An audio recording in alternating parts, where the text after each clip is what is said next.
berada di ruangan 118 lantai 11 dari Rumah Sakit IRC.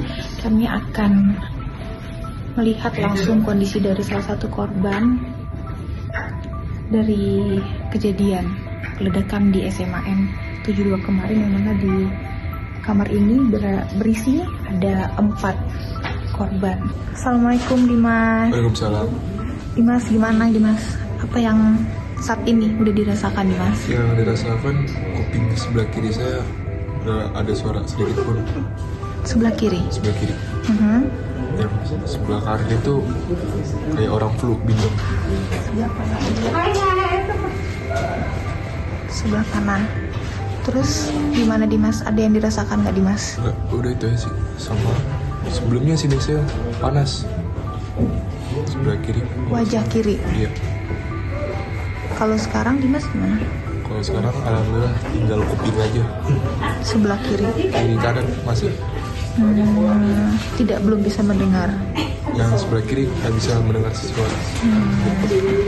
Dimas, boleh sedikit cerita nggak Dimas pada saat hari kejadian itu gimana Dimas kejadiannya? Jadi posisi kita lagi dengerin khutbah di masjid.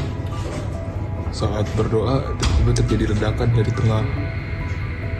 Terus saya udah nggak ingat apa-apa lagi, soalnya terpental saya. Terpental. Boleh diceritakan nggak mana itu? Berapa jauh kira-kira? Ya kayak dari dalam keluar lewat jendela, mental ke jendela. Saat saya sadar terjadi ledakan kedua, tapi saya nggak tahu arahnya dari mana. Terus terjadi ledakan lagi sampai 3 kali ledakan. 3 kali ledakan? Iya.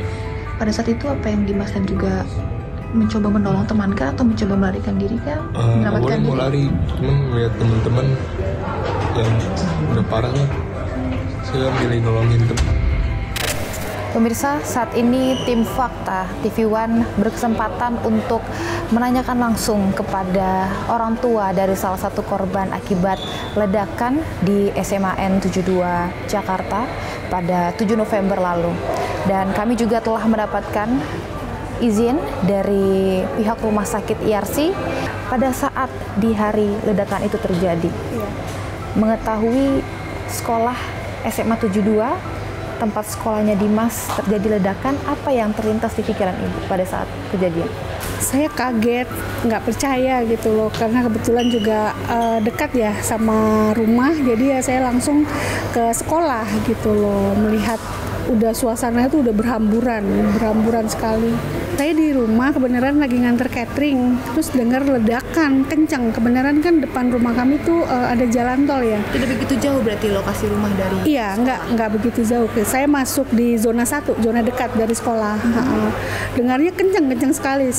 Saya berpikir, oh mungkin suara ledakan ban truk mungkin ya gitu. Terus saya pulang. Terus ada kebenaran salah satu teman saya WA ngasih kabar itu di SMA 72 di musolahnya ada ledakan. Awalnya bilangnya speaker. Coba dilihat, itu kan anakmu laki-laki ini lagi sholat Jumat. Udah langsung saya bergegas ke sana gitu. Bersisipan sama temennya, saya selalu tanya, mana lihat Dimas. Nggak lihat tante, nggak lihat.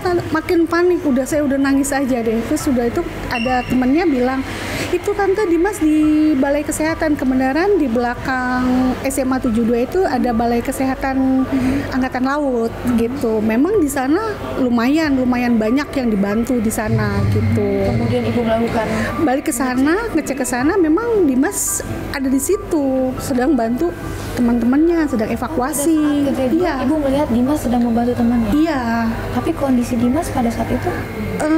Setelah lihat saya, dia langsung bilang, Ibu mukaku panas, kupingku sakit, kupingku sebelah kiri ini sakit bu. Terus langsung saya bawa pulang. Terus untuk kondisi pendengarannya?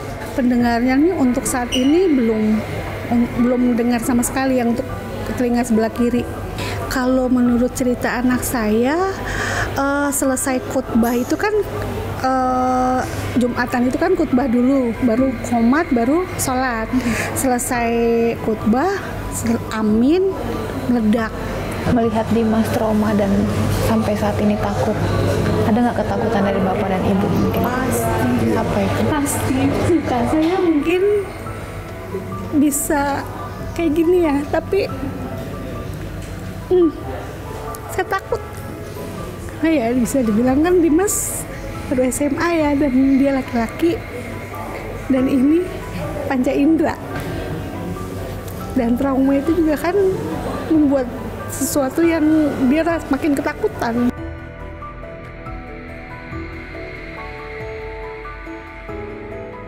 Saat ini kami bersama dengan kriminolog Ibu Dr. Nimade Martini Putri. Selamat siang Ibu. Selamat siang. Perihal insiden ledakan di lingkungan sekolah SMA Negeri 72 Kelapa Gading Jakarta Utara ini yang ternyata dilakukan oleh terduga pelaku ini merupakan salah satu siswa dari sekolah itu sendiri.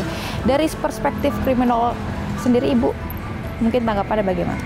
Anak yang saat ini kita duga sebagai pelaku, sesungguhnya jangan-jangan dia adalah korban dari satu sistem yang menekan dia sehingga dia tidak punya pilihan untuk bisa menunjukkan perilaku yang baik di mata publik. Kemudian dari beberapa keterangan saksi yang kami temukan di lapangan, ada mengatakan bahwa si terduga pelaku ini merupakan korban dari bullying. Seberapa besar kemungkinan perilaku ini dipicu oleh perilaku bully itu, Bu? Bullying dalam kriminologi kami tidak menyebutnya sebagai bullying, tetapi dia berkaitan dengan perilaku kekerasan. Kekerasan itu bisa kekerasan verbal, fisik, ekonomi, dan satu orang anak mungkin mengalami lebih dari satu bentuk kekerasan. Dan kekerasan itu punya konsekuensi terjadinya siklus kekerasan, di mana orang yang menjadi korban pada satu waktu ketika tidak tertahankan, dia bisa berada di posisi menjadi pelaku. Nah, kalau sudah seperti ini, publik cenderung lihat dia sebagai pelaku, padahal sesungguhnya korban. Ketika orang tidak paham tentang isu ini, maka kemudian anak yang terlibat dalam bullying menjadi pelaku seolah-olah dia adalah orang yang bertanggung jawab terhadap munculnya kerugian pada pihak lain. Padahal sesungguhnya ini akumulasi dari sistem perlindungan anak yang tidak bekerja untuk melindungi anak-anak kita dari berbagai macam bentuk kekerasan. Kemudian apakah narasi bullying ini hanya sebagai dalih dari, karena memang kita ketahui ada beberapa barang bukti yang ditemukan oleh pihak kepolisian, ini ada tulisan-tulisan yang menegaskan soal terorisme dan ataupun ideologi lain itu. Kalau melihat ini kan dalil bullying ini kita tidak dapat dari anaknya yang menjadi kita duga sebagai pelaku ya. Tetapi kan ini isu yang muncul di media bahwa ada latar belakang dia menjadi korban gitu. Saya tidak melihat bahwa anak ini mengambil dalih bullying, tetapi dia menceritakan apa yang dia alami. Nah, kalau kemudian ada bukti-bukti bahwa dia dihubungkan dengan kegiatan teroris, jangan-jangan ini sebetulnya pada orang-orang yang mengalami kekerasan, dia butuh tokoh untuk membebaskan dari kekerasan. Sama lah pada remaja kita punya tokoh idola. Kebetulan mungkin dia pikir tokoh idolanya yang dia pilih itu gitu ya. Bisa aja Batman, Superman gitu, atau si Joker yang jahat gitu ya.